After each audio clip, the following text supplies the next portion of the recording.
Une seule de ces 4 habitudes t'empêchera à tout jamais d'atteindre le million d'euros dont tout le monde rêve. Si tu veux faire partie des 4% des Français les plus riches avec un patrimoine au-dessus du million d'euros, voici les 4 choses à ne surtout pas faire dans ta vie qui t'empêcheront à 100% des cas d'atteindre ton objectif. La première chose est tout simplement de ne pas avoir le bon mindset. Qu'est-ce que j'entends par là? C'est simplement avoir des croyances limitantes ou pire, avoir des a priori sur les riches. Aujourd'hui, si dans tes pensées, c'est l'argent c'est mal, c'est de l'argent sale, etc., les riches sont des abrutis, sont des pourris, ils ont que de la chance, etc., comment penses-tu pouvoir atteindre un jour 1 million d'euros si toi-même tu as cette image des riches? Penses-tu qu'aujourd'hui, Kylian Mbappé serait joueur professionnel en équipe de France si lui, son objectif, son rêve, c'était de jouer en Division 2 avec un salaire de 3000 euros par mois? Eh bien non, je pense pas. Aujourd'hui, si Kylian Mbappé ou d'autres joueurs sont à leur niveau, c'est parce que leur objectif depuis qu'ils étaient tout petits, c'était de faire partie de l'équipe de France, de jouer en Ligue des Champions et devenir un joueur professionnel.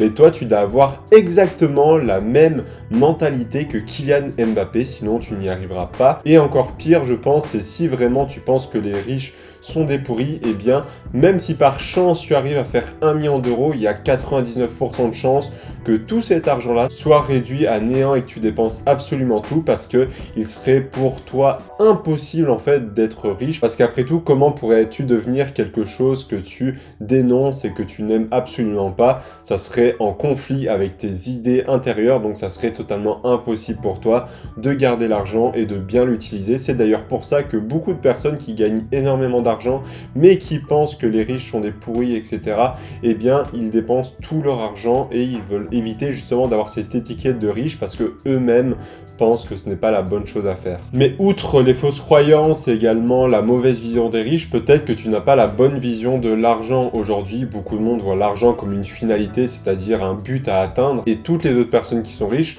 voient l'argent comme un moyen de pouvoir créer des entreprises, de développer des projets, de pouvoir vivre des expériences inoubliables, enfin bref, profiter de la vie, parce que oui, aujourd'hui, malheureusement, si tu n'as pas d'argent, déjà de une, tu auras tous les soucis financiers qui vont avec, ce qui est logique, mais en plus de ça, tu ne pourras pas profiter pleinement de la vie. Et donc aujourd'hui, ne vois pas l'argent comme une finalité, mais simplement comme un moyen de pouvoir te développer, de créer de nouvelles choses et d'apprendre de nouvelles choses et de vivre des expériences inoubliables pour toute ta vie. Deuxième habitude que tu ne dois absolument pas faire, c'est de ne pas investir. Aujourd'hui, 99% des riches ont des actifs financiers, que ce soit la bourse, l'immobilier, la crypto-monnaie ou bien l'or. Aujourd'hui, tu ne verras aucune personne avec un patrimoine supérieur à plus d'1 million d'euros qui ne possède pas au moins un actif parce qu'elles ont compris que c'était ça qui allait créer le plus vite leur fortune ou la développer. Alors qu'il y a différents niveaux d'échelle. Par exemple, tu peux très bien créer une entreprise qui te rapportera plusieurs millions d'euros par la suite et qui va être valorisée. Techniquement, c'est un actif financier également. Mais si tu es salarié, c'est là que tu vas vraiment devoir le plus appuyer. Pourquoi? Parce qu'aujourd'hui, tu n'as pas un travail ou un business scalable, c'est-à-dire tu n'as pas quelque chose qui peut te dissocier de l'argent de ton temps et malheureusement, si tu ne mets pas en place des investissements pour construire ton patrimoine, quand tu es salarié, tu auras très peu de chances d'atteindre ce niveau-là parce qu'aujourd'hui, tu vends ton temps contre de l'argent et ce business-là, tu ne peux pas le développer à plus de 24 heures dans la journée et encore, c'est intenable pour un humain normalement constitué. Alors qu'une personne qui crée un business scale-up, c'est-à-dire que si aujourd'hui tu crées une formation, eh bien, tu vas peut-être y passer 10 heures pour la créer, mais tu peux la vendre à 10, 100, 1000, voire 100 000 personnes. Et c'est exactement la même chose avec J.K. Rowling qui a écrit Harry Potter une seule fois. Mais pourtant, tous les mois, elle continue de toucher des royalties sur ses œuvres. C'est ça, en fait, un business scale-up. C'est-à-dire que tu dois dissocier ton temps de ton argent, donc en vendant des produits où tu n'auras pas besoin d'intervenir physiquement.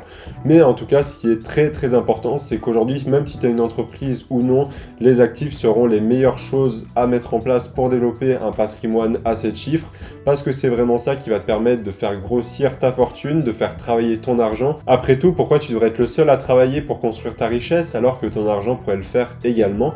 Donc autant en profiter et mettre en place les intérêts composés pour pouvoir construire ta fortune. Et notamment donc développer des revenus passifs qui vont travailler pour toi et qui vont te donner de l'argent même quand tu dors. Si d'ailleurs tu veux trouver un moyen simple et efficace de mettre en place ces revenus passifs, je t'ai fait une vidéo sur ce thème-là, je te la mets juste ici et je t'invite vraiment à aller la voir si tu veux vraiment construire un patrimoine qui travaille à ta place en te créant des revenus passifs. Mais en plus de cela, tu vas vraiment pouvoir créer une richesse et la transmettre. Déjà, de une, tu vas pouvoir vivre de tous tes investissements, mais en plus de ça, tu pourras la léguer à ta descendance et eux, ils pourront aussi profiter du fruit de ton travail. Parce qu'aujourd'hui, si tu n'investis pas, tout ce que tu vas léguer à tes enfants va être ta maison si tu as pu l'acheter, ta voiture et ton compte en banque. Et malheureusement, tu ne vas pas leur léguer quelque chose qui vont travailler pour eux. Alors, je trouve que ça peut être très intéressant pour toi de léguer à tes générations futures des actifs qui vont les aider au quotidien dans leur vie, soit à avoir un complément de revenu, soit à avoir un revenu complémentaire directement. Et ça, crois-moi, tu as envie de pouvoir mettre ça en place et de construire une petite fortune par la suite et de développer aussi ton patrimoine et ton héritage. Mais je pense pour moi que c'est également une très bonne raison de pouvoir mettre ces générations futures à l'abri, selon moi. L'avant-dernière habitude à ne pas prendre, c'est d'arrêter de se former ou d'apprendre. C'est-à-dire qu'aujourd'hui, beaucoup de monde voit l'école comme la fin de l'apprentissage et le début de la vie, mais c'est une grossière erreur. Je vais t'expliquer tout de suite pourquoi. C'est comme si aujourd'hui tu achètes l'iPhone 14, donc là on est d'accord, c'est le meilleur iPhone sur le marché avec les meilleures performances, la meilleure caméra possible. Donc là forcément, actuellement c'est comme toi quand tu sors de l'établissement scolaire, tu es la personne la mieux diplômée avec les meilleures compétences possibles. Mais si aujourd'hui je te dis que cet iPhone 14, tu vas le garder 10 ans, est-ce que pendant ces 10 ans-là, tu vas faire les mises à jour qui vont avec, ou tu vas estimer que ses capacités sont assez suffisantes pour tenir les 10 prochaines années? Mais non, tu as dépensé 1000, 1500, voire 2000 euros dans l'iPhone 14, tu vas forcément faire les mises à jour qui vont avec pour qu'il garde ses meilleures performances.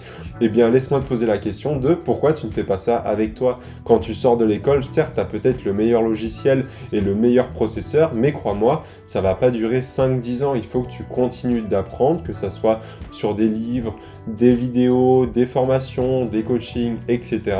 Pour reprendre l'exemple de Kylian Mbappé, même aujourd'hui, alors que c'est l'un des meilleurs joueurs au monde, il continue d'avoir des coachs, il continue d'apprendre, et surtout, c'est peut-être le meilleur dans son domaine dans le football, mais c'est peut-être le plus nul aux échecs. Mais pourtant, s'il a envie de s'y mettre, il va devoir faire comme toi, c'est-à-dire apprendre, regarder des vidéos, prendre même peut-être un coach, etc. Parce que même les personnes qui performent le mieux dans leur domaine ont besoin de coach, de support pour pouvoir continuer de performer au top niveau. Toi, tu vas être obligé également de continuer d'apprendre parce que non seulement tu vas pouvoir te développer toi-même à l'intérieur, mais également à l'extérieur avec ton patrimoine. Parce que forcément, si aujourd'hui tu es une personne avec beaucoup plus de compétences qu'une qui vient de sortir de l'école, tu vas avoir beaucoup plus de chances de gagner plus d'argent. Et si tu montes un business, forcément, le fait d'avoir des connaissances que les autres n'ont pas vont simplement te permettre de développer beaucoup plus tes revenus, soit rapidement, soit exponentiellement. Donc, je te conseille vivement d'apprendre et je sais malheureusement l'école ne te donne pas envie de continuer de lire, d'apprendre après celle-ci, mais pourtant je suis sûr à 100% qu'il y a forcément un domaine qui va te plaire, que ça soit dans l'investissement, dans le business en ligne, dans la psychologie, dans la philosophie, peu importe, il y a forcément un domaine qui te plaira d'apprendre sur le sujet, crois-moi. Il te suffit juste de trouver la bonne méthode d'apprentissage et tu verras, tu vas vraiment aimer ce processus, je te le garantis. Mais malheureusement, sans apprendre, tu resteras comme 96% des Français, c'est-à-dire avec un patrimoine très faible, en dessous des 1 million d'euros. Parce que finalement, si tu arrêtes d'apprendre, tu ne peux pas faire toutes les étapes intermédiaires, tu ne peux pas investir, tu ne peux pas avoir un bon mindset et tu ne vas pas non plus pouvoir faire la prochaine étape que je vais te dire parce que simplement, tu n'auras pas les connaissances adaptées, tu n'auras pas une assez bonne ouverture d'esprit. Mais j'imagine, si tu regardes cette vidéo, c'est que tu es déjà en train de te former. Donc bravo à toi, déjà tu fais partie d'une petite minorité qui s'informe et qui s'éduque sur des sujets importants. On va maintenant passer à la dernière chose à ne surtout pas prendre comme habitude, c'est de ne pas apprendre les règles du jeu. Aujourd'hui, comment est-ce que tu veux gagner au Monopoly sans même connaître comment est-ce qu'il fonctionne? Si tu ne sais pas utiliser la banque, les crédits, le salaire, les cartes chance, etc. Comment comptes-tu en fait gagner à ce jeu? C'est exactement la même chose dans la vie. Aujourd'hui, les règles sont disponibles à tous gratuitement ou payant, mais crois-moi, tu auras toujours accès. Tu veux investir dans l'immobilier, tu peux dans la bourse, tu peux également. Tu veux commencer à monter un business en ligne d'une marque, tu peux également. Aujourd'hui, absolument toutes les règles sont à ta disposition. Il faut simplement que tu prennes le temps de les apprendre, de les comprendre pour pouvoir les utiliser. Aujourd'hui, si tu ne connais pas ces règles du jeu, tu as beaucoup moins de chances de créer un patrimoine à long terme, de développer tes revenus et surtout d'utiliser ton argent intelligemment et comme les personnes qui ont réussi à construire un patrimoine à plus de 7 chiffres parce que elles, crois-moi, elles profitent bien des règles du jeu et ne pense pas que ces règles-là sont réservées à une élite, à des personnes qui ont fait un master en finance ou autres. Non, aujourd'hui, tout le monde y a accès, il suffit juste de se renseigner et de les mettre en place. D'ailleurs, si tu veux creuser un peu plus ce sujet de l'argent, je t'ai fait une vidéo spécialement sur le domaine où je t'explique les 6 erreurs que font 94% des personnes. Si tu veux les connaître, je t'explique tout dans cette vidéo. On se retrouve à tout de suite, c'était Maxime.